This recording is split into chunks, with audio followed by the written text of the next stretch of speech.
What's up, ladies and gentlemen, and welcome to this POV review by Autobahn. My name is Max, and today we are checking out this BMW 545e, and this is Mohammed's daily driver. And Mohammed also owns the McLaren GT we recently filmed, so he brought us his daily today, which is amazing. This is a tuned 545e. Now, I did a review with the 545 and I actually said in that review, if you tune these cars, they become freaking crazy. And well, we've got one today. So this is seriously quick and still has all the 545e benefits and drawbacks, but it is amazing, and it is an amazing daily driver. So today I'm going to show you around it. I'll show you the spec, of course, and then we'll take it for a drive towards the Autobahn for an Autobahn blast. Now, the spec is really nice as well. This is Bernina Grey, we think. Bernina Grau in German, which is very nice. It is sort of a Nardo grey, but it does have a bit of a different tone in there, a bit of a hue. It's not as flat as Nardo grey can sometimes be. So that is very nice. It's a facelift, as you can see, so it has the new front lights, the new bumper. 545e is a facelift. And well, other than that, we have these 20-inch wheels, absolutely stunning wheel. And behind that, BMW M Sport brakes. We've covered the 545 in general, so if you want to check out that review, I would suggest you go and watch that one. We're going to focus on this particular one today, which also has a few mods. A couple of very, very good ones. So it has a tune on it, it's called a downpipe, it's called a different rear silencer. But there's also one mod that we are not too keen on, which is the badge. Mohammed installed this himself, the M550e badge. No, Mohammed, that is not something we do. That is a big no-go for us, and you have just joined the Badger Club. Mohammed tried to justify it by saying, yeah, but they are going to make an M550e and it's basically this car. I know, but still, don't badge your car, man. It is amazing the way it is. It doesn't need the badge. As a 545e with a tune, it's just amazing. And also the fact that it is so like under the radar and a hybrid and still this fast makes it amazing. By putting the badge on there, you kind of make it something it isn't, but also try to make it an M Performance, which it isn't. It's better as a 545e. It's under the radar, it's quiet, it's fast, and no one knows it. That's the beauty of it. It is a sleeper, not anymore. So I would suggest taking it off, but it is up to you, of course. It is your car. Exhaust as well, so they changed the rear silencer to give it a bit of a sporty look with 4 black tailpipes. That does give it a nice sporty look. And as I said, you do still have the drawbacks from a 545e, one of which is that boot space is very, very limited. So this is 410 liters, which is 120 liters down from a regular 5 Series. And BMW could have solved this issue quite easily by just offering the 545e as a touring as well, as a station wagon. But they don't, which is just, I really, really don't get that. It's so strange because as a touring, you would sort of compensate for the loss of storage, of luggage space.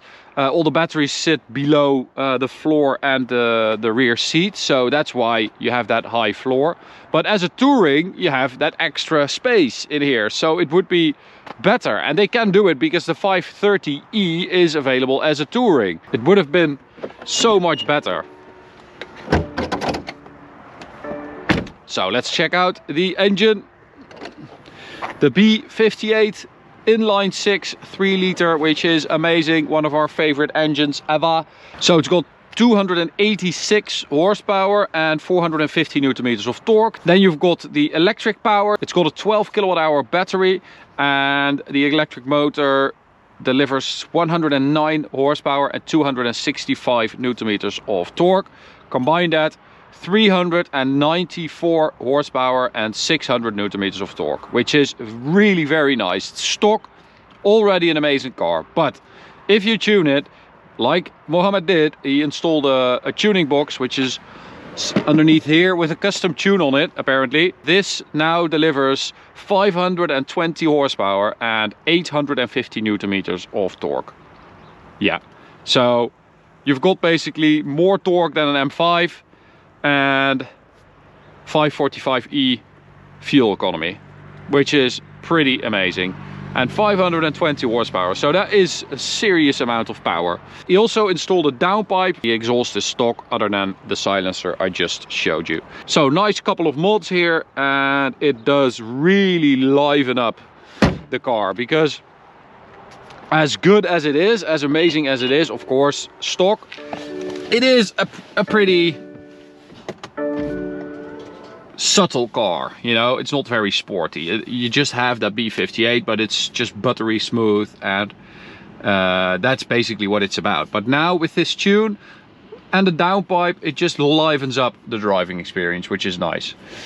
So interior wise, we've got this nice sort of beige cognac leather, nice spec.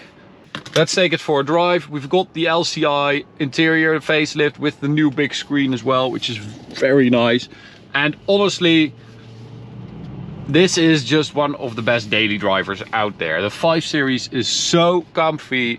It drives and handles so well. You have the most amazing seats. They are pretty much unbeatable.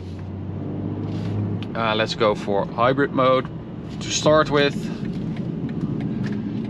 That means that it chooses to go electric most of the time, unless you give it too much throttle, and then it turns on the petrol engine. But when you're careful, it just goes e-drive, like now. Super quiet. You've got 55 kilometers claimed range, I believe, but I think it's more close to like 40, 45. Still pretty good. Super quiet. If we go for electric, how fast is that? So this is full throttle. That's not bad. That's actually not bad. Of course, the car is pretty heavy. It weighs like 2,000 kilos, which is quite a bit heavier than like a 540i would be. Okay, let's go for sport.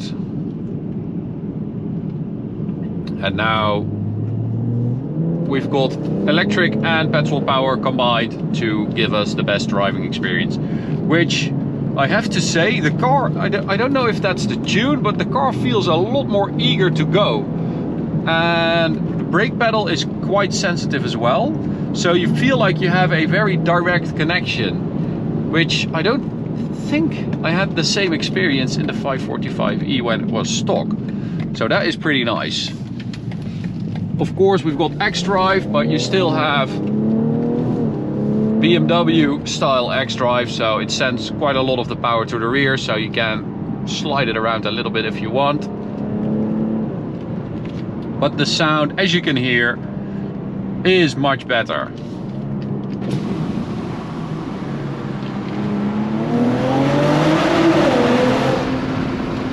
That is nice. It's not over the top as well. It's still relatively subtle, but just a lot louder than stock. It just has a nice little edge to it.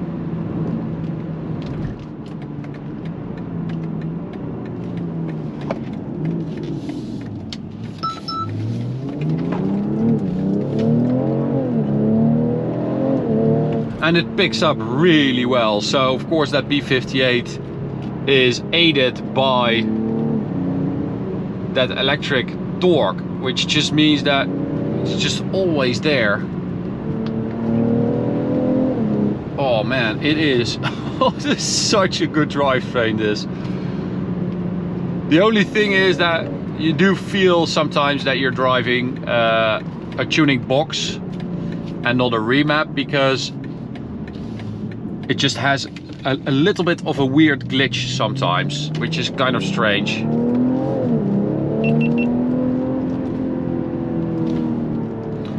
Sometimes when you let off the throttle, you have like a millisecond of boost still going after that, which is something you sometimes have with a tuning box. But other than that, it works really well. Now, it is Friday today, so it's quite busy, but the car still has a limited top speed of 250 kilometers an hour, and it doesn't need that much space to do it, so I think we will be okay. All right, here we go. Full throttle, kick down. Car picks up super well and just takes off. Now, top speed is 250 kilometers an hour limited, and that's the limiter already, 253, which actually is like 245 GPS, which is kind of stupid. This is something we have seen with BMW more often these days, which is, yeah, I don't really like that. I think 250 should be 250 and not 245. Anyway, just look at how this car cruises at 250. It is absolutely insane, and it gets up there so quickly. We measured it at 9.5 seconds, 100 to 200 kilometers an hour, which is very quick. This car just does it all. It does it all apart from one thing, and that is limited practicality. If this would have been a touring, man, it would tick all the boxes. And still, that electric range hasn't gone down that much, so it does use electric power when I floor it like this, but not that much apparently. And it also charges it up, so you can use that charging button, this one, to charge up the batteries when you're driving along. So you do use more fuel that way, but of course you also gain electric range that way. So if you're a bit careful with the throttle, you use the charge mode, you would actually come out on top. You would have more electric range than you lose using the petrol to charge it, if that makes any sense. So you have to sort of learn how to drive it. So launch control, full throttle, release. Oh, that was 0 to 90, but we have been able to do 0 to 100 in 3.8 seconds, which is kind of ridiculous.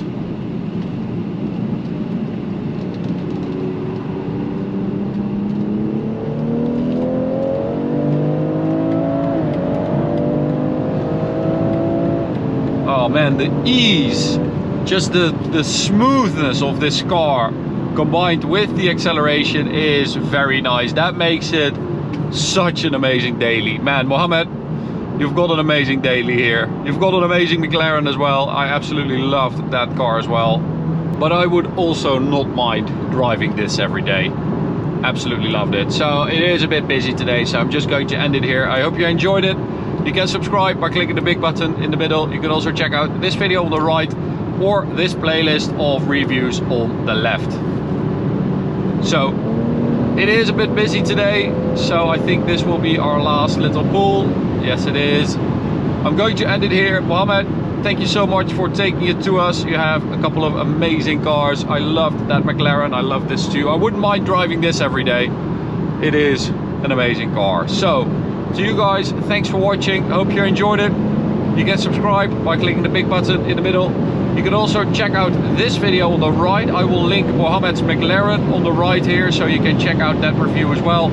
Or you can check out this playlist of reviews on the left. And that is the limiter again. 254. You can actually feel it. It wants to go. It wants to be released, but it's not allowed. Thanks for watching, and I'll see you at the next one. Bye.